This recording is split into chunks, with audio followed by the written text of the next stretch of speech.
सोचो एक बार, आप दुनिया के सबसे बड़े सुपरस्टार हो, पैसा, फेम और सब कुछ है आपके पास, पर फिर भी आपकी एक गलती से ये सब कुछ आपसे छिन जाता है। आपके नाम की हेडलाइंस बन जाती हैं, हॉलीवुड्स बिगेस्ट फेलियर। ये कहानी किसी फिल्म की नहीं है, ये कहानी है हमारे iron man Robert Downey junior की, जो एक टाइम दुनिया के सबसे प्रॉमिसिंग यंग एक्टर माने जा रहे थे, पर उन्होंने अपनी गलतियों की वजह से सब कुछ खो दिया। पर इस कहानी का सबसे बड़ा ट्विस्ट ये है कि अपने रॉक बॉटम पे होने के बावजूद उन्होंने अपने करियर का सबसे बड़ा कमबैक किया। सो स्टे ट्यून्ड, क्योंकि इस वीडियो में हम ये समझेंगे कि अगर हम अपने लाइफ के रॉक बॉटम पे भी क्यों ना हो, वहां से भी ऊपर उठना पॉसिबल है।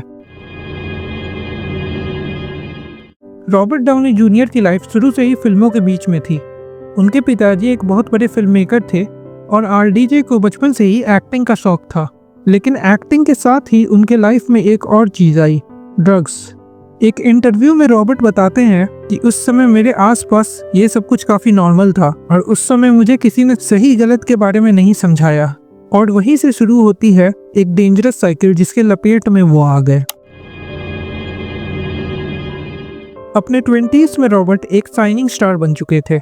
मूवीज जैसे लेस देन जीरो और चैपलिन ने उनके टैलेंट को पूरी दुनिया के सामने रखा, पर जितनी उनकी ऑन स्क्रीन लाइफ ग्लैमरस थी, उतनी ही उनकी off screen life messy. Parties, drugs और a string of bad decisions उनके लाइफ और करियर को धीरे धीरे बर्बाद कर रहा था।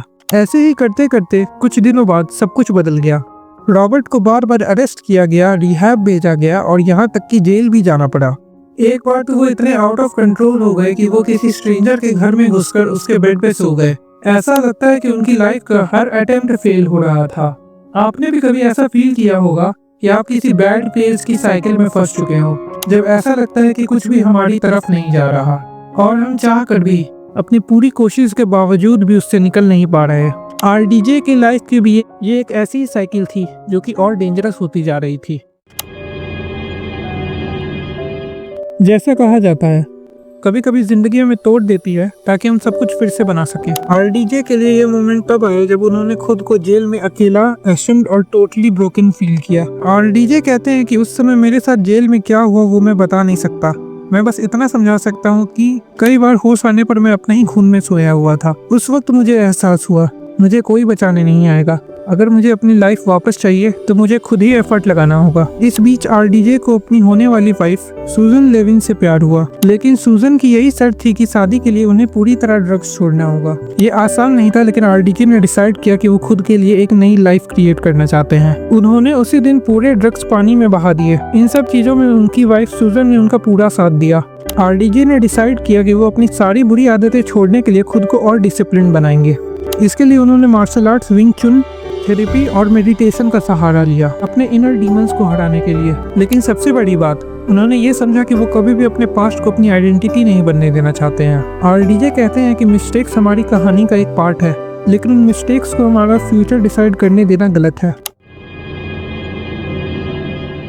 फिर आया वो मोमेंट जो हिस्ट्री में लिखा गया। 2008 में रॉबर्ट डाउनी जूनियर को मार्वल स्टूडियो ने साइन किया as Iron Man, and the rest is history. पर यह डिसीजन बहुत रिस्की था।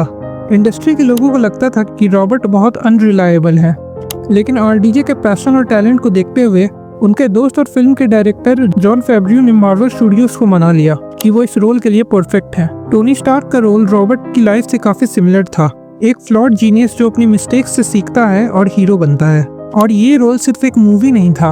आयरन मैन के साथ उन्होंने अपने करियर और मार्वल सिनेमैटिक यूनिवर्स को री इन्वेंट किया।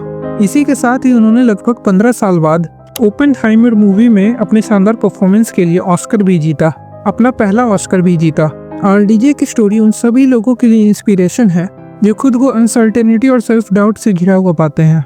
उनकी कहानी हमें बताती है, चाहे हम कितनी भी बुरी आदतें और होपलेसनेस से घिरे हुए हों, चाहे हमने पास्ट में कितने ही मिस्टेक्स क्यों न किए हों, हम सब एक नई शुरुआत कर सकते हैं अगर हम इसका दृढ़ निश्चय करें।